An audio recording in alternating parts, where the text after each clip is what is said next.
Hello students, हमने कल आपको 8th क्लास का मैथ्स का जो है 2A एक्सरसाइज था वो कंप्लीट करा दिया था। आज हम बात करते हैं 2B एक्सरसाइज। तो हम देख सकते हैं ये इसमें क्वेश्चन दिए हुए हैं। इसमें हमारा जो फर्स्ट क्वेश्चन है वह लिखा है कि अनुकंपा 1, 1, 7, 19, 37, 61 ये सब दिए हुए हैं कि पदों को क्रमित रूप से घटाकर निम्नलिखित संख्याओं के घनमूल ज्ञात कीजिए। हमें ये चीज़ें जो दे रखी हैं नंबर्स इतने सारे, इन्हें घटाकर हमें जो 27 दे रखा है पहला क्वेश्चन, उसका घनमूल जो क्या होगा वह याद करना है। तो देखिए इस क्वेश्चन को इस टाइप से सॉल्व करेंगे।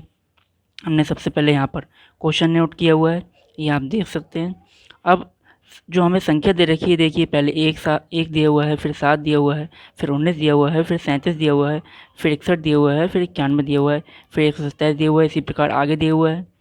तो हम सबसे पहले क्या काम करेंगे, हमें निकालना है जो मतलब घनमूल निकालना है 27 का। तो सबसे पहले हमें जो पहली संख्या दी रखी थी 1, हमने 27 में से 1 को घटाया तो देखिए 26 आ गया। अब हमारे पास 26 जो बचा, फिर दूसरी संख्या थी 7, तो 26 में से 7 को घटाया 19 आ गया।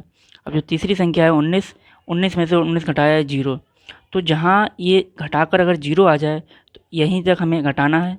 अब 0 आ गया तो देखिए हमने कितनी बार घटाया है, 1 बार, 2 बार, 3 बार।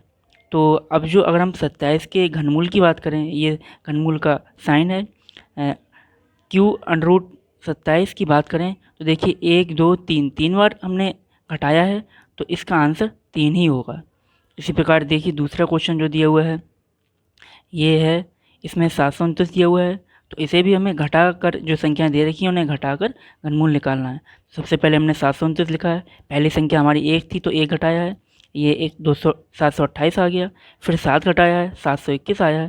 फिर 721 में से 19 घटाया है तो 702 आया है। फिर 702 में से 37 घटाया है तो 665 आया है।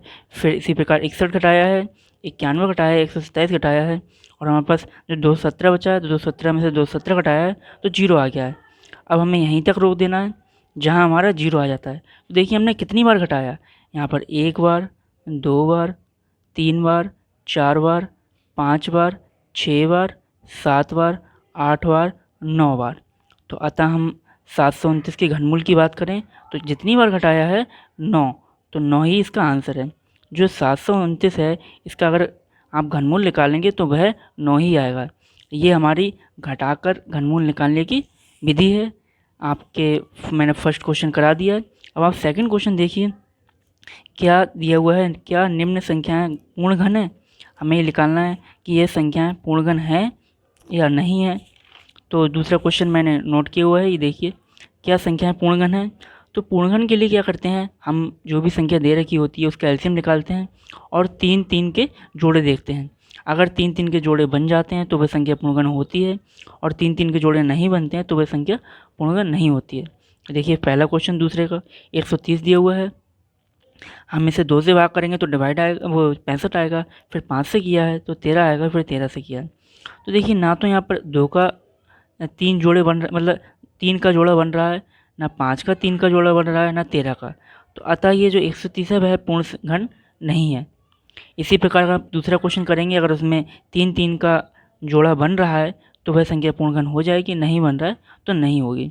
अब आप तीसरा क्वेश्चन देखिए, वह छोटी से छोटी संख्या याद कीजिए जिसे इतने को गुणा करने पर एक पूर्णघन संख्या प्राप्त हो। तो ये क्वेश्चन है, मैंने आपको जो पहली एक्सरसाइज 2A है उसका प्रश्न संख्या 5 है, बिल्कुल सेम उसी की तरह आपको हल करना है। ये आपका होमवर्क है। अब आप चौथा क्वेश्चन देखिए, यहाँ घनमूलों के इकाई अंक ज्ञात करो। ये चौथा क्वेश्चन आप इसमें भी देख सकते हैं बुक में, कि हमें संख्या दे रखी है, उनके घनमूल अगर हम निकालें उनके इकाई के अंक निकालने हैं। तो उसको इकाई के अंक निकालने से पहले आपको ये चीज़ समझना होगा, संख्या अगर कोई भी हो और उसमें इकाई का अंक 0 हो तो अगर हम घनमूल निकालेंगे तो उसमें भी इकाई का अंक 0 आएगा। अगर 1 होगा संख्या में इकाई का अंक तो वह भी घनमूल में भी 1 आएगा। 4 के लिए 4 आएगा, 5 के लिए 5 आएगा, 6 के लिए 6 आएगा, 9 के लिए 9 आएगा, 2 के लिए 8 आएगा, और 3 के लिए 7 आएगा, 7 के लिए 3 आएगा। तो हमें ये रूल है, इसी के अकॉर्डिंग ये क्वेश्चन करने हैं। देखिए यहाँ पर पहले क्वेश्चन में हमारे लास्ट में क्या है, 3।